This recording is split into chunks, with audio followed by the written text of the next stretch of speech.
What are you trying to make me cry? Or is that Is that your intention? what do I wish my daughters would say to you? I knew how much mommy loved me. I knew how much she loved me. Hey, on this episode, I am joined by Stephanie Hickey. She's a dedicated sex, love, and relationship coach, passionate about guiding women to embrace radical self-responsibility in their pleasure, love, and relationships. With a focus on creating desire-led lives, she offers a non-judgmental, all-embracing space where nothing is too taboo to explore. Hey, boss mama. Welcome to the show, empowering mompreneurs to thrive in business and motherhood. Let's get started.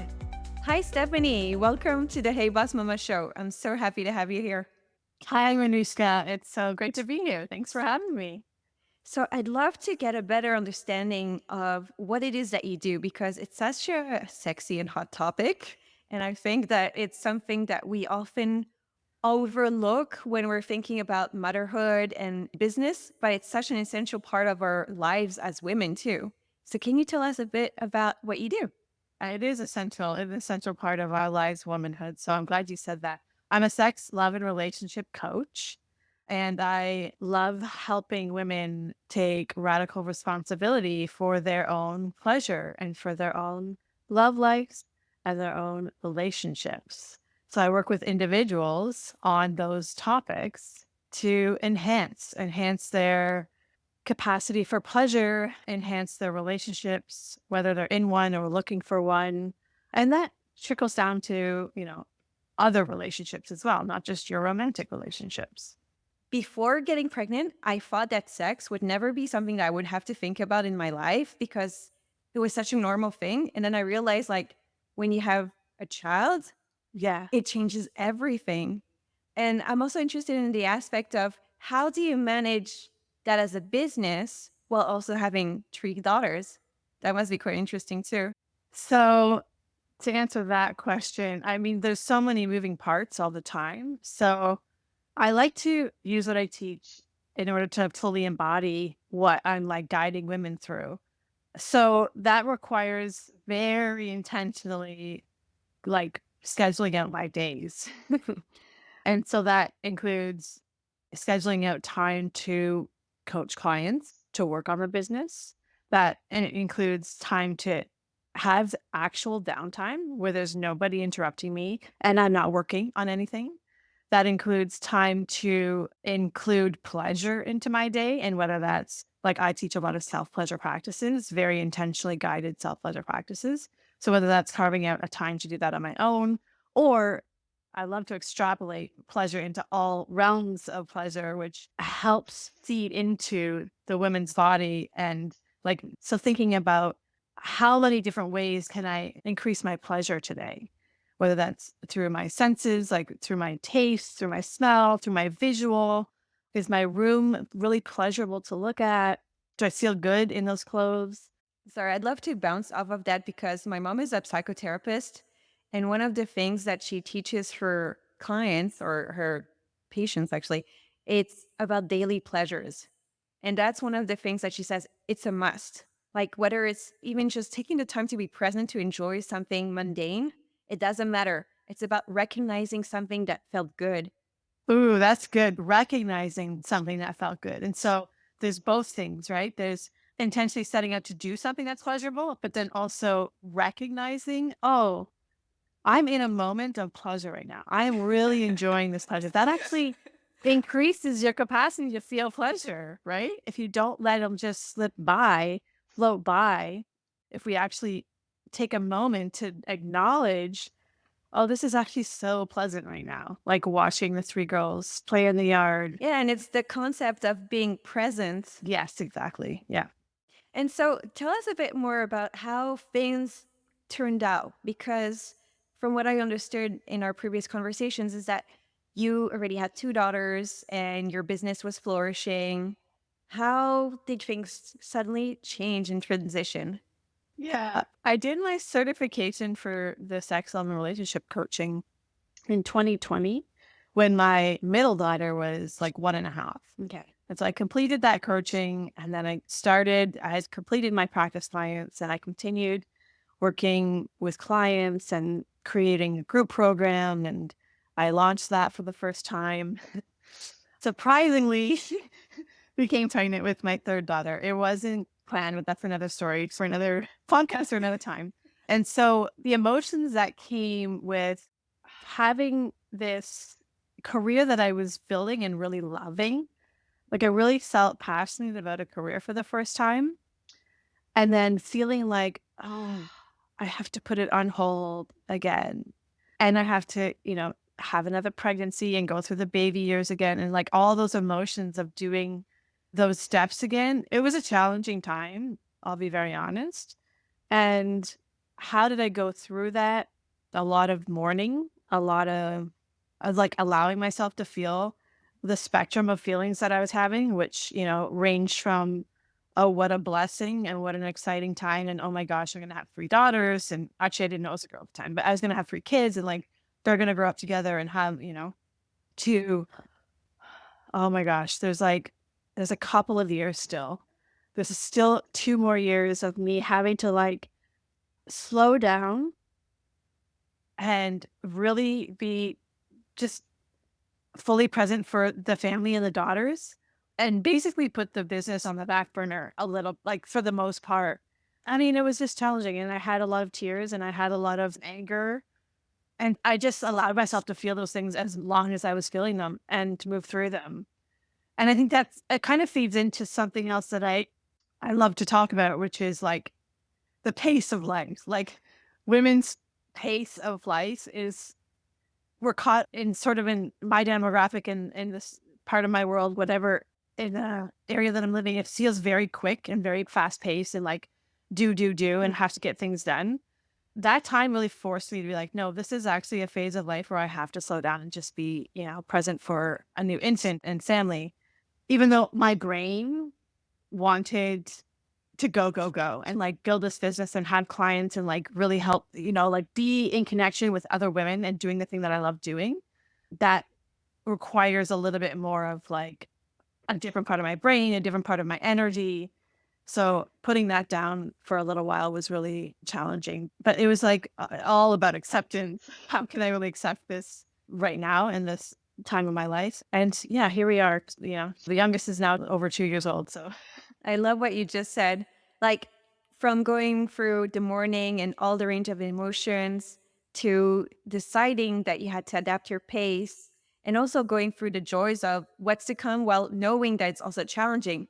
But I feel like as women, like when we're talking about motherhood, and whether we're in business for ourselves or not, we often gloss over the fact that there's also a trade off.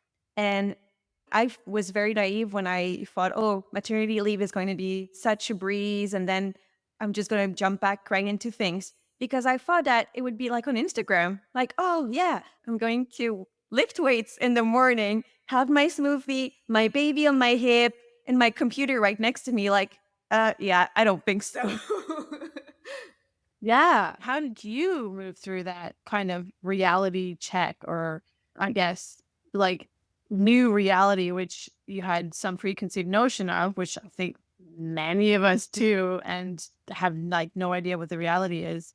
And like, where are you in acceptance of like where you're at right now? And how do you move through your days with having both a business and a baby? Well, I don't know where people are going to find this episode or when, but the fact is, me doing this podcast right now is part of reinventing myself and doing something that's in tune with who I am today, which is not the same person as 11 months ago when I gave birth.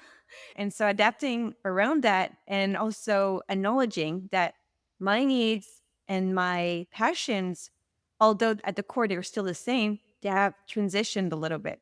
But we're not here to talk about me, we're here for you. So I want to know more about reconnecting ourselves to our bodies and our pleasure, because that's also something that is about accepting that it's going to be different and that the pace might be different and things like that. Like, I want to know more about that.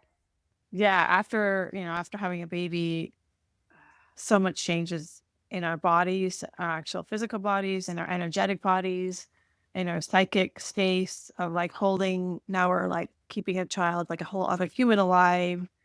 I think there's a whole reconfiguration inside of us that happens that you can't really describe or explain until you experience it. And it's like reconnecting to yourself, yes, yourself as you knew it, but also maybe relearning or learning who am I now as this new role and such a major role in our lives. And so there's a lot of discovery that I think should happen, but that doesn't always happen after becoming a mother. So discovery of like your own body, your own pleasure, discovering your own, but like new desires have emerged that you never thought you would have. Like perhaps you became a mother and you're like, oh, I actually don't want to go back to work. That could be like a totally new idea for somebody who grew up a driven person and wanted a career, you know? So it's like, it's a whole rediscovery process that I don't know that we allow ourselves to have or give ourselves time or permission to have. I really believe there's incredible power in the reconnection to yourself, in your pleasure, in your desires, because those things can really inform how you want your life to look. So I think getting really clear about those things and excavating them is really powerful. So we can actually find some parallels between regaining ourselves as a woman and also regaining ourselves as an entrepreneur. Yeah, that's right. Because as an entrepreneur, well, there's another ingredient at play, right? And so, yeah, it's like what I'm hearing from you is maybe you didn't have a podcast before and now you do because it's more in alignment with how you want to spend your days. I see the parallel as where it's not just about what we used to know and how we used to live. Like before, if I wanted sex, I didn't have a kid at home. So whatever, just see like if my partner is in the mood too, or create the mood and all of that. Now it's not that simple because we also have some responsibilities. And with my business, it's the same. Before I went to the work, I just take my laptop at and it's right there. I just have to decide. And now I also have other responsibilities because I have a little one that's under one, and that requires a lot of my time, my availability, and I'm in more of a giving role than I was before, right? And so I think there's a link here we can do also with what you teach around people pleasing and whether or not we're living for ourselves as a human being or whether we're part of something bigger because that's the journey we're on right now or the season of life that we're on right now. Totally. Yeah. I love working as people on people pleasing. Well, there's so many different reasons that people, can name themselves a people pleaser, and there's different causes and roots for that. My coaching is desire based. So we're going to go like the first session that we do, we're going to uncover what do you really desire? Why do you want that? How do you think your life is going to change when you have that? What are you going to feel? How are you going to feel? And so you'd be surprised, or maybe you wouldn't be surprised, how many people have no idea how to answer that question. They don't know what they desire. And after becoming a mother, it's like some women believe it doesn't matter what they desire. And so if you don't know what's really valuable to you and really desirous for you, then you're less likely to put any boundaries in place or say no here or there or say yes to this because you don't even know what that thing inside is that you're like saying yes or no to protect or to open the door to, right? And so getting really clear and like really honest, it's like a trickle down effect of the people pleasing. It's like, well, if I really know that I want to make a podcast and I know why I'm doing it and it's really going to feed me in this way and it's going to like bring some more information to women or some entrepreneur, whatever the reasons are, that I know I'm not going to just bend my day to accommodate other people or other people's, So that's the link for me in my coaching, to people pleasing and sexual and relationship coaching. It's really all comes down to like what the desire is. Yeah, and I think we tend to miss the mark sometimes because we're thinking, what is it that desire? It's like a situation, it's more money, but we forget that what we desire at the core is feeling good because our health, our mindsets. Like without that, nothing really matters. And our sexuality, this is directly how we feel in our bodies. Yeah, exactly. Our sexual energy. There's also something else that I thought really interesting is that the aspect of people pleasing and allowing ourselves to be a little selfish. Like I remember when I was a young woman and I started really enjoying my body, enjoying my sexuality. That's when I decided that I didn't really care about that other person because it wasn't a boyfriend or whatever. And that I was selfish. I was putting my pleasure first. And that's when I really got pleasure for the first few times. Like before that, I was pretending more than anything else because I didn't know what it was like to really go for it. Yes. Yes. Wow. That's amazing that you discovered that for yourself and like discovered that, oh, when I put my pleasure first, when I know what I like, and that's the priority when I get into a sexual situation, that actually brings more pleasure and my experience is more pleasurable. That's amazing that you experienced that and have found that. Yeah, I think that's brilliant. And it's definitely like a core of what I do with sex coaching specifically is like women getting to the root of like what they find pleasurable. Like they have to explore their own bodies first and then bring it to the partner or bring it to the bedroom. I think we often get a little bit confused between also pleasing others. It doesn't mean putting ourselves second. And I think it also comes with like being confident, feeling good in our own skin, which is a process, something that I think we learn. And as our bodies change as we get older and our minds change as well, because we become more knowledgeable about what we like or not, it's a lot about finding that balance between I want to give, but it doesn't mean I'm going to lose myself in that same moment. Yeah, you're consciously exercising your desire to give or to receive. And that, yeah, selfishness is, I guess, part of that, but not in a bad way. It's Yeah. like, no, I'm allowing myself to receive in this moment, or I'm choosing to give in this moment because it gives me pleasure to, or because I really want to. Yeah, that's really wise. So, how do you take people through the coaching? Like, what does it entail exactly? What can we expect going through it? So, as I mentioned a few minutes ago, it's a desire based system. We always start off with uncovering what the desires are. And so when we come to like a core desire, when we kind of excavate and get down into what is the core desire that we want to work on, then we'll spend 10 sessions sort of using all the different tools and techniques and exercises and the self pleasure practices. So, there's some like practical exercise. There's a lot of practical exercise. Yeah. It's because we do like talk based, modern therapeutics in there, but we do a lot of embodiment work. And so in sections, we'll do explore the inner child, we'll explore the inner masculine and the inner feminine, that kind of polarity, work inside and see what's really alive or what's really needing to like expand. We will definitely try to uncover some limiting beliefs or scripts or some conditioning that you might have received around sex, sexuality, pleasure. And sometimes it can be really simple. Be like, oh, I just always, felt ashamed about touching myself. And so we'll start from there. We'll start from there really slowly. And I will kind of offer or invite clients into self pleasure practices, which are very detailed and very well guided in your own time in your bedroom. And that can allow the learnings that we had in session to really go into your body and like understand on a body level what we're learning. And I love it. I love the process. I love the techniques. It's a lot of the processes and practices are based in Tantra and in Taoism.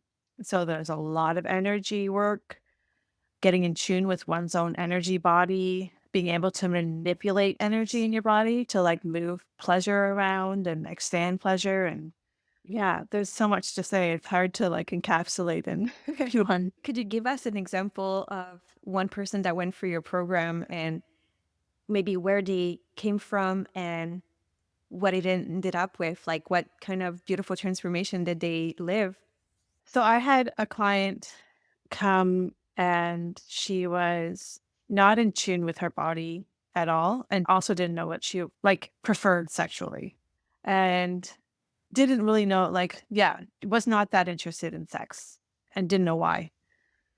And so we began with very, I'll say simple, but it's not always easy to sort of, we do like body meditation. So, like naming what you're feeling and where you're feeling it in your body. That can be really challenging for a lot of people. And like the desire to escape your own body is like the fidgeting that can happen, or like the stories that come into your head of like, oh, I'd rather be thinking about something else rather than just like getting her to sit and be mindful of what is happening in your body in this moment, just naming my belly is really tight, or my right foot is cramping, or my head is a little bit heavy. Like those simple naming exercises is like the foundation. It's the first thing we'll start with when you feel disconnected from your body and your pleasure. So we started there. And over the course of 10 sessions and some, she was very committed to doing the practices in between sessions and would come back to me, even like, like on in our messaging app, she would, come back and say, I'm having a little trouble here, or I'm getting blocked here. I don't really know what you mean here. And so I would help her along the way between sessions. And then by the end, she was able to name like what she loved about her own body and her own like sexuality. She knew exactly how she wanted to experience sex. She was interested in it, like going from not even like it being like a non-issue, or like it's not something at top of mind, to something that she was really interested in was like a huge win in my view. But then the way that she was able to drop into her body by the end, it was like it was so easy. It came so easy to her. And so when you can be connected to your own sensations, then you're gonna know what turns you on and what turns you off. So that was a really special client that I feel very happy for. That's just beautiful. It's really special to be able to help people reconnect, but also like live fully. Because after all, like sex is being alive, right? Having a libido, it's like having that energy, that little flame inside of us. Exactly. Like our sexual energy is the same as our creative energy, is the same as our life force energy. And so feeling that fullness and feeling that aliveness and that vibrancy and that radiance is, like you said in the beginning, otherwise it's the point of, of being alive and being able to experience like all of the beauty that the world has. And so to be able to do all these beautiful things with people, how do you balance between your work time, your family time, but also create time for yourself? My mom has, about a year ago, she came in, started helping. I didn't have her come in before that with my other two, but I guess I wasn't an entrepreneur before. So she helps a lot. I have her on hand. The older ones are in school. So I have, actually, starting in September, the little one will be in a toddler program full time. But I had a lot of help up until now. And my partner also had a schedule which allowed him to be like available during the days. And so that's my main answer. I'll be very honest, is like a lot of help. Otherwise, one can't do all of those things on their own. And some weeks, my priorities get pushed aside. Like my alone time or my self pleasure time, or those things do get pushed aside on a regular basis. I'm not somebody who like said, no, I'm not very strict about it all the time, and I'm not adamant about it all the time. So I give myself a lot of leeway in that. I don't punish myself or make myself feel bad because I didn't get to the things that I know that's important for me. I was just recommit. Okay, I haven't done this in a while. I haven't gone to the gym in a while, or I haven't had a self pleasure practice in a while. I haven't had a shower in a while. I will just then recommit. That's another way that I get through it, is just like letting go of what hasn't worked and just recommitting to what I know is good for me. Yeah, I think we need a lot of flexibility and patience with ourselves, with our business, and also with the people around us, after all, because we have our expectations. People around us have their own. And our babies are not going to understand like what it means when we're at a computer and they're playing next to us and all of a sudden they want our full attention. And at the same time, I feel bad because I shouldn't be working around him. That's one of the things that I feel like. I feel like I really need to separate between the working time and the mommy time. And it's not always easy or feasible when I don't have full-time help. And even during the day, sometimes like my mom will keep him and then they're coming over while I'm working. And just 5 minutes before this recording, for example, I get a call like, can you come and pick us up? They're like, no, I told you I have a call right now. Like this kind of stuff. Like that's being flexible because it's live, right? Yes. Going stitching back and forth is so, so I don't know. Is it ever going to end? Yeah. I hope so. No, that's what I tell myself too. Is like, oh my gosh, they're going to be in the house one day and you're going to miss it. Yeah, I do that a lot, and I'm trying to get better at it, which is trying to get work done while they're bustling around me, and then I just make myself like really frustrated, and then I'll take it out on them because I'm frustrated, but it's not their fault. I should parse out my time so that it's very clearly defined that no, I am working now, and then I'm not working now. I have a challenge with that of like really committing to not working when I'm with them. It's also, like you said, unrealistic sometimes. Sometimes you're like, I just need to like finish these couple of things. Or I need to get this done in this period of time. I'm not going to be here. But as they get older, I have a 6 and a 10-year-old as well. They understand now. I can be like, hey, I need quiet time for 30 minutes and then I'll be back and I'll be with you. And so they understand that. And I can do that with them now. But yeah, like a little one, 11 months and a 2-year-old, it doesn't always work that way. And so that's when you have to be very, I don't know, strict with going back and forth. There's no easy solution and it's not always easy to stick to. That is for sure. Yeah. I have one last question for you. What do you wish your daughters would say about you when they're grown up? What, are you trying to make me cry? Or is that your intention? What do I wish my daughters would say about you? And I knew how much mommy loved me. I knew how much she loved me. Oh, that's just amazing. I love it. It's giving me chills.